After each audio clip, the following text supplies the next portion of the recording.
Okay, not necessarily picking up where I left off. I stopped that video myself. I cooked in between. Not necessarily picking up where I left off, but a caveat, meaning something in addition to. Something you need to know in addition to. I'm going to back up a little bit and I'm going to talk about the court situation again. You won't get to see how I was recording while I was in court. The couple of times that I had to go there, how they postponed my first court appearance. And when I went, I recorded and I annotated. I can't recall right now if I was able to capture the judge's expression or not, how disgusted she was with me there. But on camera, like when we're having an exchange together, we had two during that time. You can't tell it. You can't. It was like something that took place and no one in the room caught it but me. No one in the room caught it but me. So imagine some commotion going on, her looking at me real quick. I'm talking about like a millisecond, and snarling. Like, no one caught it but me. So, the things that are taking place externally, like I'm sitting here right now, agents are talking to me right now. There's a lot of probing that takes place. When they probe, they're probing to see how I'm going to respond to certain situations and what I can recall about past events, past things that have taken place. So when they realized that when I went to my last court appearance that I had a problem. There's a situation where there was a guy and she was asking, does he still hear the voices? And he was telling her, yeah, and her response to it was inappropriate.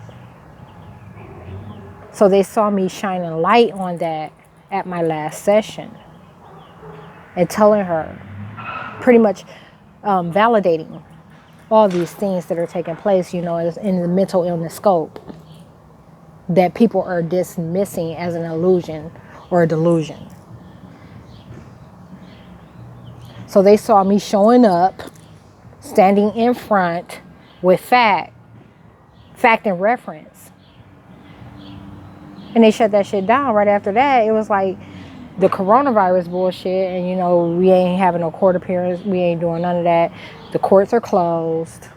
I haven't even been able to go in and pick up my body cam recording about the fraudulent bullshit that took place when they removed me from home.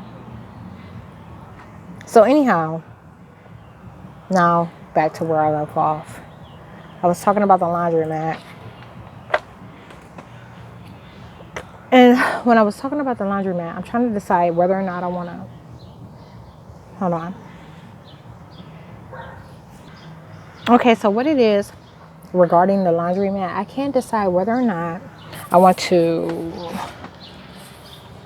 annotate those things that took place at the laundromat, like right now, and erase what I have, and that be the end of the laundromat situation, or whether or not I want to show the laundromat situation, what I've noted of it, and not discuss it.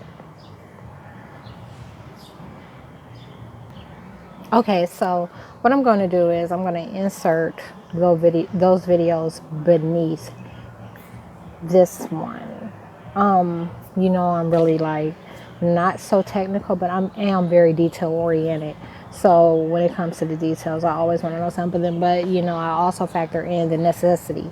So when I look at that situation, and what took place, what I might have left out, like she talked about LeBron James, or she talked about the cops that are being prosecuted behind this matter. It's not really something that you need to know. Those are things that you probably could have picked up on, like in the news. So I'm not going to go into that too much. So after I left the laundromat, okay, so the next thing that took place following that was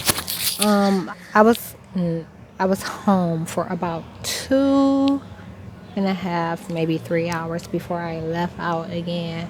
And when I left out, the bus came early. You don't get to see this stuff transpire, them telling me that they're going to make sure A driver leaves me before it does. So anyhow, I'm over there and I'm waiting, and I decided, I'm like, I'll just walk to the next stop and wait. So as I'm walking to the next stop and I wait, the neighbor is approaching. This is, oh, hold up. So this trash can bullshit, like, for the last, let me unplug this charger. For the last, let's see, they called the cops on me on the 23rd or the 24th. For the last, ever since then, it's been about 2.5 weeks. They've been antagonizing me. We were just advised to, steer clear of one another. And literally a couple days later, they dragged their motherfucking cans where they gotta see me. Normally their cans are positioned on the side of the house. So these are the items that are in the backyard. Nothing. Over there where my trash can is, there used to be rocks. Nothing. So as you've seen in other videos, or you will see in other videos, because this will be before that, I noted it ain't nothing but a motherfucking grill and some rocks. So they dragged their cans over here from the side of the house. When they did that, the week approaching, keep in mind that's done like a Monday. The week approaching, our trash goes out Wednesday night. Thursday morning is done and over with. So I'm like, I'm going to put my trash can on the side of the house where there's used to be. Because what it did was, it was closing up the space where I meditate. It was closing up the space where I meditate. So, I moved it. And you will get to see that. You'll see where she had the nerve to move it right back. She had the nerve to move it right back. We had a real short exchange. I asked her, I said, is there something wrong with the side of the house? She said, you want this back? We're going to move everything out of the back and put it on the side of the house. I was like, oh, okay.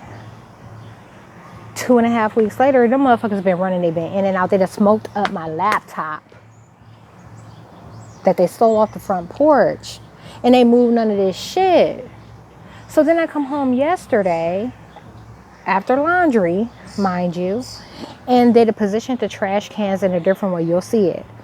They'd positioned them over here. So now where they used to like just cross, where they could look in and see me, they were now going to cross across my entire space. You know what I'm saying? Like,